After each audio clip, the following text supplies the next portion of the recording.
시간 함께 두 손을 모으고 기도하겠습니다. 숨결이신 하나님, 험난한 시간을 보냈던 2020년을 지나보내고 기적처럼 밝아온 새해에 주님의 이름을 높여 기립니다. 주님, 올 한 해는 더 많이 웃고 더 많이 사랑하고 더 많이 섬기는 사람이 되고 싶습니다. 주님, 이런 우리의 소망이 물거품처럼 쓰러지지 않게 도와주시옵소서. 매일마다 주님의 환한 얼굴을 대하며 살아가게 하여 주시고, 가정과 일터에서 그리스도의 손발이 되어 살아가게 하여 주시옵소서. 주님, 우리들의 가슴 속에 있는 사랑의 샘이 고갈되는 일이 없게 하여 주셔서 그 샘물을 길어 우리 주변의 목마른 영혼들에게 시원함을 안겨주는 그리스도의 일꾼들 되게 하여 주시옵소서. 2021년에는 더욱 친절한 사람들이 되게 도와주셔서 우리의 친절함과 따뜻함을 통하여 이웃들이 주님의 현존 앞에 서는 역사가 나타나게 하여 주시옵소서. 우리의 영원한 빛이 되시는 예수 그리스도의 이름으로 기도합니다. 아멘. 함께 말씀 읽도록 하겠습니다. 오늘 말씀은 잠언 14장 21절과 31절 두 절만 읽도록 하겠습니다. 잠언 14장 21절 그리고 31절입니다.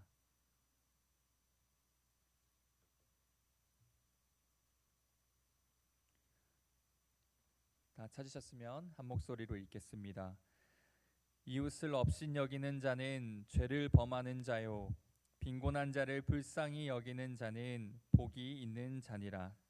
가난한 사람을 학대하는 자는 그를 지으신 이를 멸시하는 자요, 궁핍한 사람을 불쌍히 여기는 자는 주를 공경하는 자니라. 아멘. 주님의 은총과 평화가 2021년 새해에도 성도님들 가운데 함께 하시기를 바랍니다. 작년 10월쯤에 그 쇳물 쓰지 마라라는 노래가 SNS에서 화제가 되고 이 노래를 따라 부르는 챌린지가 지금까지도 이어지고 있습니다. 어떤 이야기인지 이미 아는 분들도 계시겠지만 간략하게 설명을 해드리면 2010년 9월 충남 당진의 철강 업체에서 일하던 29살의 김용균 씨가 작업 도중 용광로에 빠져 숨지는 사고가 일어났습니다. 결혼을 한 달 앞둔 이 청년이 1600도가 넘는 쇳물이 들어있는 그 용광로에 빠졌기 때문에 김용규 씨의 주검은 전혀 찾아볼 수가 없었습니다. 그 쇳물 쓰지 마라는 이 사건을 다룬 기사에 제페토라는 이름을 쓰는 누리꾼이 추모시 형식으로 쓴 댓글입니다. 그런데 슬픈 것은 이미 10년이 지난 지금도 한국에서는 한 해에 2,400명의 노동자가 산업재해로 사망한다고 합니다. 요즘 며칠 동안 중대재해기업 처벌법이라는 이슈로 여러 가지로 사회가 뜨거웠는데요. 2,400명이나 노동자가 사망한다는 것은 오늘 아침에 가족들과 출근 인사를 하며 떠났던 아버지, 어머니 혹은 누군가의 자식들이 하루에 7명 정도가 집에 돌아오지 못한다는 것입니다. 여러분, 그리스도인들은 이러한 사건들 앞에서 어떤 태도와 지향을 갖고 살아가야 할까요? 오늘 말씀을 통해 함께 하나님의 마음을 알아가길 소망합니다. 우리 첫 번째 제목 함께 읽겠습니다. 시작. 보이지 않는 사람들. 뉴스를 보다 보면 우리의 마음을 분노에 사로잡히게 만드는 일들이 가끔 일어납니다. 대표적인 예가 바로 갑질입니다. 유력한 대기업 회장과 그 가족들이 사원들에게 폭력을 행사하고 또 이미 다들 아시겠지만 비행기를 회항하게 만들기도 했었죠. 스스로를 교회 장로라고 자랑하고 다녔던 육군 대장과 그 가족들이 공관병에게 차마 입에 담을 수 없는 폭력과 폭언들을 행사해서 사회적으로 물의를 일으키기도 했습니다. 또 어떤 국회의원은 파업 노동자들을 가리켜서 정신 나간 놈들이라고 말하고 욕보이기도 했습니다. 여러분, 이 폭력적인 말을 들은 당사자들은 물론이고 그들과 같이 노동 현장에서 땀 흘려 일하는 다른 사람들도 이러한 갑질의 행태를 보게 되면 마치 구정물을 뒤집어 쓴 듯한 불쾌감과 모욕감을 느끼게 됩니다. 그런데 도대체 왜 이런 일들이 자꾸만 반복해서 벌어지는 것일까요? 아마도 소위 잘 나가는 사람들의 마음속에 깊이 뿌리 박혀 있는 차별 의식 혹은 계급 의식 때문일 것입니다. 오늘 말씀 14장 21절 함께 읽도록 하겠습니다. 14장 21절 시작. 이웃을 멸시하는 사람은 죄를 짓는 사람이지만 가난한 사람에게 은혜를 베푸는 사람은 복이 있는 사람이다. 오늘 말씀의 첫 부분에 이웃을 멸시한다라는 단어가 나옵니다. 이 멸시한다는 뜻은 그 단어 뜻대로 이야기하자면 낮추어 보거나 아예 없는 사람 취급한다는 뜻입니다. 랠프 앨리슨이라는 미국의 작가는 보이지 않는 인간이라는 책을 통해서 극심한 차별에 시달리던 흑인 미국 사람들의 삶을 다뤘습니다. 이 책의 첫 문장은 이렇게 시작을 합니다. 화면을 보시면 되겠습니다. 나는 보이지 않는 인간이다. 그렇지만 유령이나 할리우드 영화에 나오는 심령 같은 존재라는 말은 아니다. 나는 살과 뼈가 있고 섬유질과 체액으로 이루어진 실체를 지닌 인간이다. 게다가 어쩌면 정신까지 있다고 할 수 있다. 내가 보이지 않는 이유는 사람들이 나를 보려고 하지 않기 때문이다. 여러분, 랠프 앨리슨이 이렇게 이 책을 시작한 이유가 무엇일까요? 바로 남을 멸시하는 사람들은 자기들이 하는 일을 자각하지 못한다는 것을 깨우쳐주고 싶었기 때문일 것입니다. 남을 멸시하는 사람들은 자기들이 하는 행동을 잘 알지 못하지만 그 멸시를 받아본 사람, 그 차별을 받아본 사람들은 그 상처에서 벗어나기가 어렵습니다. 사람들은 본능적으로 자기보다 못한 이들, 자기보다 힘이 약한 이들에게 모멸감을 안겨줌으로써 자기의 힘을 과시하고 싶어 합니다. 31절에서는 이 이야기를 조금 더 심각하게 다루고 있습니다. 14장 31절입니다. 화면을 보고 읽겠습니다. 가난한 사람을 억압하는 것은 그를 지으신 분을 모욕하는 것이지만 궁핍한 사람에게 은혜를 베푸는 것은 공경하는 것이다. 여러분, 우리가 진정 하나님을 믿는 사람이라고 한다면 누군가를 경멸하거나 함부로 대해서는 안 됩니다. 하나님은 사회적 약자들에게 가해지는 모욕을 방금 읽었던 31절 말씀처럼 고스란히 하나님, 당신에게 가해지는 모욕으로 받아들이신다는 겁니다. 우리는 이 두려운 사실을 명심해야 합니다. 우리가 누군가에게, 힘이 약한 사람들에게, 가난한 이들에게 우리의 힘을 과시하고 싶어서 어떤 폭언과 폭력을 행사한다면 하나님은 그것을 자신에 대한 모멸감으로 생각하신다는 겁니다. 분진을 막기 위해서 썼던 마스크를 벗자 온통 분진 가루로 뒤덮인 노동자들의 사진을 본 적이 있으십니까? 비용을 절감한다면서 노동자들의 위험 속으로 몰아넣는 일은 바로 하나님을 모욕하는 일입니다. 어려움을 겪는 이들을 대하는 태도를 보면 그 사람의 영혼이 머물고 있는 자리가 보입니다. 우리 효성중학교의 성도님들은 지금 어떤 자리에 머물고 계십니까? 우리 마음속으로 다시 한번 돌이켜 보시고 성찰하시기를 소망합니다. 두 번째 제목 읽겠습니다. 시작. 지극히 작은 자에게 한 것. 한 달 전쯤이었던 것 같습니다. 인천의 남동공단에서 폭발 사고가 일어나서 3명이 사망한 사건이 있었습니다. 저와 관계가 깊은 친구가 그 사고 현장 바로 근처에서 일을 하기 때문에 폭발 소식을 듣고 마음을 졸이기도 했었습니다. 그리고 슬프게도 실제로 이한기 목사님이 알고 있는 한 권사님의 아들이 그 3명의 사망자 중에 1명이라는 이야기를 듣고 또 한편으로 마음이 아득해지기도 했습니다. 이 일이 있기 며칠 전에 이천에 있는 물류창고 공장에서 화재가 일어나서 수십 명의 사람들이 사망하는 사건도 있었습니다. 화재가 일어날 때 우레탄 폼에 불이 붙으면서 유독가스로 많은 사람들이 사망했던 것입니다.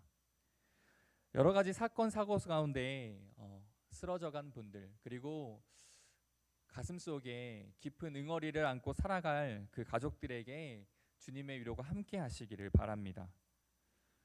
우리가 이러한 사건들 속에서 더욱더 슬퍼지는 것은 이러한 사건의 사망자들은 대부분 비정규직이거나 일용직 노동자이거나 외주 노동자라는 것입니다. 공사기간을 단축하고 비용을 줄이려는 그 사업가들의 욕심과 온갖 뒷거래와 감독 업무를 철저하게 하지 않는 책임자들의 잘못이 많은 사람들을 죽어가게 하고 있습니다. 가슴 아프게도 재난이라는 것은 공평하지가 않습니다. 언제나 재난의 1차적 피해자는 가난한 사람들이기 때문입니다. 마태복음 25장 40절 말씀 함께 읽겠습니다. 마태복음 25장 40절. 네, 시작. 내가 진실로 너희에게 이르노니 너희가 내 형제 중에 지극히 작은 자 하나에게 한 것이 곧 내게 한 것이니라 하시고. 아멘. 여러분 혹시 위험의 외주화라는 말을 들어본 적이 있으십니까? 이 뜻은 위험한 일들은 책임지지 않고 온전히 하청업체나 노동자에게 그 책임을 전가하는 것을 뜻하는 단어입니다. 이러한 관행들이 일상이 된 땅은 하나님이 기뻐하시는 곳이 아닙니다. 지극히 작은 자 하나에게 한 그 불의한 행동이 하나님이 보시기에는 악한 일이기 때문입니다. 그리스도인들은 이런 억울한 죽음이 발생하지 않는 사회를 만들기 위해서 끊임없이 노력을 기울이고 관심을 가져야 합니다. 구체적으로 어떠한 삶의 실천으로 우리가 하나님이 기뻐하시는 일들을 할 수 있을까요? 우리 말씀의 세 번째 제목 함께 읽도록 하겠습니다. 시작. 피를 흘려 이익을 도모하지 말라. 레위기 19장 16절 하반부 말씀입니다. 함께 읽겠습니다. 너는 내 이웃의 피를 흘려 이익을 도모하지 말라. 나는 여호와이니라. 아멘. 이웃의 생명을 위태롭게 하면서 이익을 얻으려는 마음은 하나님 앞에서 불의한 행동입니다. 태안 화력발전소에서 죽어간 김용균 씨, 철로 작업 중에 전동차에 치여 죽었던 20살의 외국인 노동자, 세계적으로 유명한 반도체 회사에서 일하다가 백혈병에 걸려서 지금도 소송을 걸고 있는 노동자들, 화재 사고에 적절한 장비가 없어서 순직한 소방관들, 하루에 1000개가 넘는 택배를 마스크를 쓰고 배달하다가 과로사한 택배 기사님과 집배원 등 헤아릴 수 없을 정도로 많은 사람들이 돈과 이익에 중독된 우리 사회의 낯을 그대로 드러내고 있습니다. 사람보다 이익이 우선이 된 사회는 병든 사회입니다. 감리교 창시자인 존 웨슬리 목사님은 우리가 돈을 벌기 위해 노력해야 하지만 그 노력 가운데 몇 가지 지켜야 할 것이 있다고 말했습니다. 웨슬리 목사님의 설교 돈의 사용이라는 설교에 나오는 대목을 읽어드리겠습니다. 비소를 많이 취급하고 해로운 무기물을 취급하고 또는 용해된 납이 들어있는 오염된 공기를 들이마시게 해서 노동자들의 건강을 해치는 일은 피해야 한다. 여러분, 제가 특별하게 이렇게 노동자들의 권리와 노동자들의 건강에 대해서 2021년에 외치고 있는 것이 아니라 이미 감리교의 창시자이신 존 웨슬리 목사님이 가장 먼저 이것을 외쳤습니다. 존 웨슬리는 환경과 건강의 문제를 기독교인들의 삶으로 적극적으로 연결짓고 있습니다. 여기에 추가되는 이야기가 더 있습니다. 국법을 해치거나 양심에 어긋나는 일을 하도록 함으로써 영혼을 팔아버리도록 강요해서도 안 된다. 또 이웃의 육체를 해침으로써 이익을 도모하는 일도 하지 말아야 한다. 여러분, 우리가 감리교인들이라면 그리고 그리스도인이라면 이익을 위해서 이웃의 생명을 위태롭게 만드는 일은 절대로 해서는 안 되는 일입니다. 하나님의 형상으로 빚어진 이웃을 이익의 도구로 사용하는 일은 그 사람을 비인간으로 대하는 일입니다. 그렇게 사는 사람들은 거룩한 삶, 예수 그리스도를 닮은 삶과는 너무나 멀리 떨어진 삶을 살아가고 있는 것입니다. 하나님이 원하시는 거룩한 삶은 우리의 이웃들을 하나님의 형상으로 귀하게 여기는 데에서부터 시작됩니다. 바울 사도는 모든 율법이 내 이웃을 내 몸과 같이 사랑하라, 이 한마디로 귀결된다고 이야기했습니다. 하나님께서 이렇게 어려운 세상, 이렇게 불의한 세상 가운데 우리들을 그리스도인으로 부르신 이유가 있습니다. 바로 하나님이 원하시는 거룩한 삶이 가능하다는 것을 우리의 삶을 통해 세상 앞에 드러내라는 것입니다.